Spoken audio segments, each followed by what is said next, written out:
Flowisdom presents Properties of Our Conscious and Subconscious Mind by Joseph Murphy. Book summary. Properties of our conscious and subconscious mind. There are 2 degrees of your brain, the conscious and the subconscious.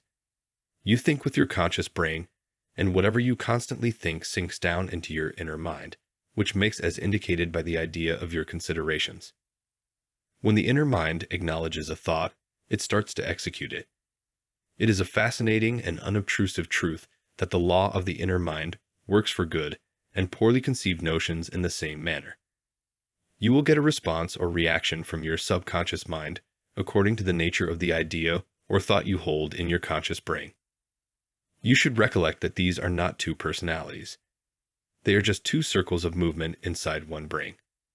Your conscious brain is the thinking mind. It is that part of the brain which picks. For instance, you pick your books, your home, and your accomplice throughout everyday life. You settle on the entirety of your choices with your conscious brain. Then again, with no conscious decision on your part, your heart is working consequently, and the procedure of absorption, flow, and breathing is carried on by your subconscious mind through procedures free of your conscious control. Your psyche mind acknowledges what is presented for it or what you intentionally accept. It doesn't reason things out like your conscious brain, and it doesn't contend with you. It reacts as per the idea of your musings or recommendations, mood, relations, and the subconscious mind. Fear is the main thing which is preventing numerous individuals from getting what they need, from turning out to be what they need to be. All that we need is out on the opposite side of fear. Fear is essentially a negative idea which we can defeat effectively by continually reminding our subconscious brain to not to fear. Become sincerely adult. Nobody can upset us except if we permit them to. At whatever point somebody says something awful to us, we either have 2 options, either to react to him in the manner in which he has, tossing negative vitality back to them, or on the other hand, try to avoid panicking, positive, and not react to him by any stretch of the imagination. At whatever point we blow up. First, we choose to blow up at others' responses. At that point, we produce a feeling of outrage. At that point, we permit the feeling to change over itself into physical reality.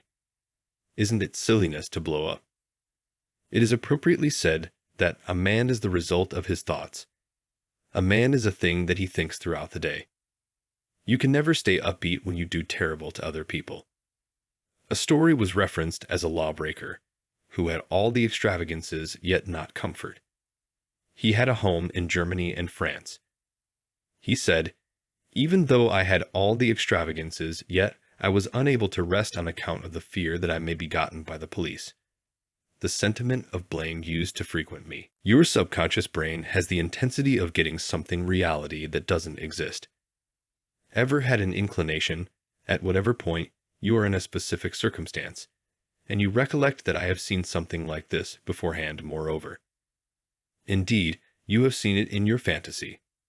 It's called déjà vu. It implies that the psyche brain can get something real that doesn't exist.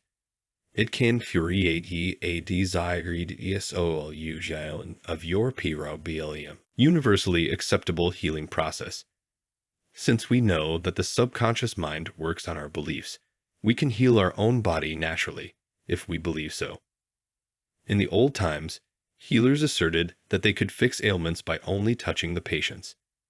Various patients were in reality treated. This strategy made people believe that they could be healed just by touch. That is, whatever drives you to sincerely accept and expect that you will be healed will make healing almost certain. This is how the placebo effect works. Placebos can affect how patients perceive their condition and encourage the body's chemical processes for relieving pain and a few other symptoms, but have no impact on the disease itself. If you say, "I want to heal, but I can't get it. I try so hard. I force myself to pray. I use all the willpower I have," you must realize that your error lies in your effort. Never try to compel the subconscious mind to accept your idea by exercising willpower. It means the harmonious union or agreement between your conscious and subconscious on an idea, desire, or mental image.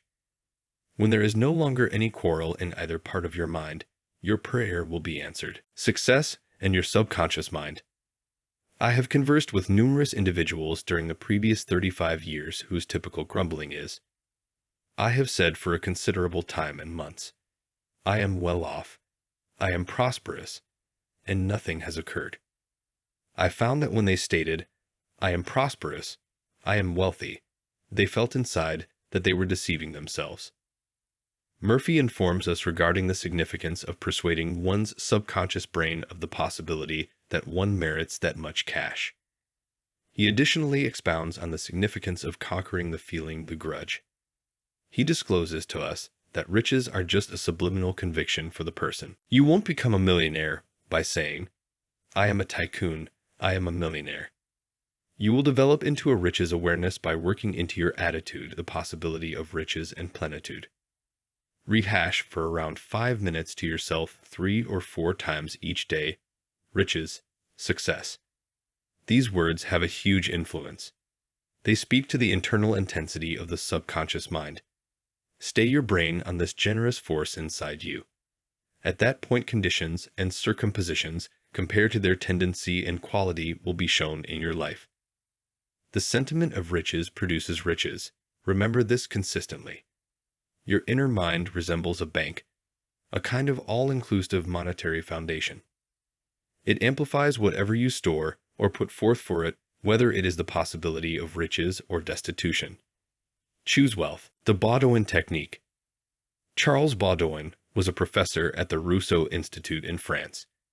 He was a splendid psychotherapist and an examination executive of the New Nancy School of Healing, who in 1910 instructed that the most ideal approach to intrigue the inner mind was to go into a languid, tired state, or a state much the same as rest, wherein all exertion was decreased to a base. At that point, in a calm, latent, open way, by reflection, he would pass on the plan to the inner mind. Coming up next is his recipe.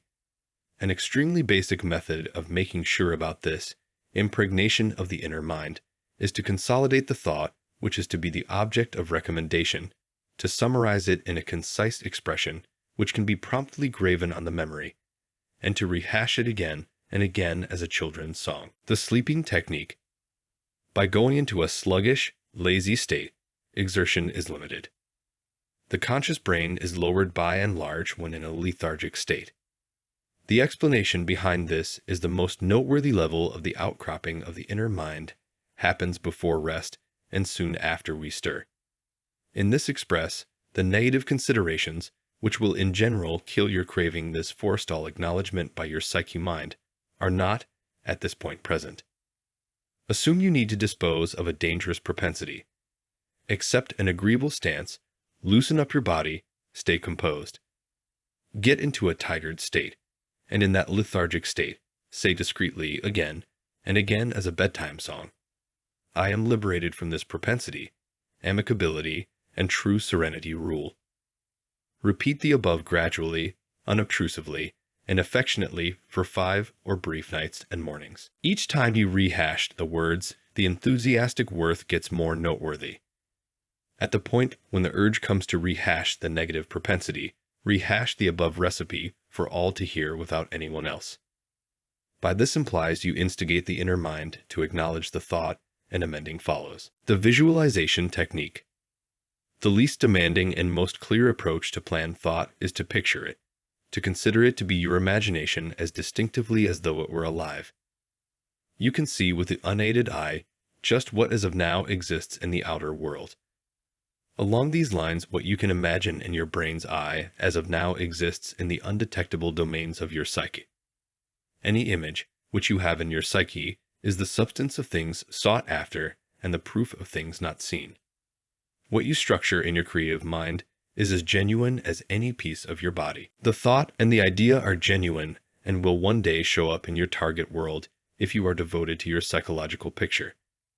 This procedure of reasoning structures impressions in your psyche. These impressions thus become shown as realities and encounters throughout your life. The manufacturer envisions the kind of building he needs. He considers it to be, he wants it to be finished. His symbolism and manners of thinking become a plastic form from which the structure will rise.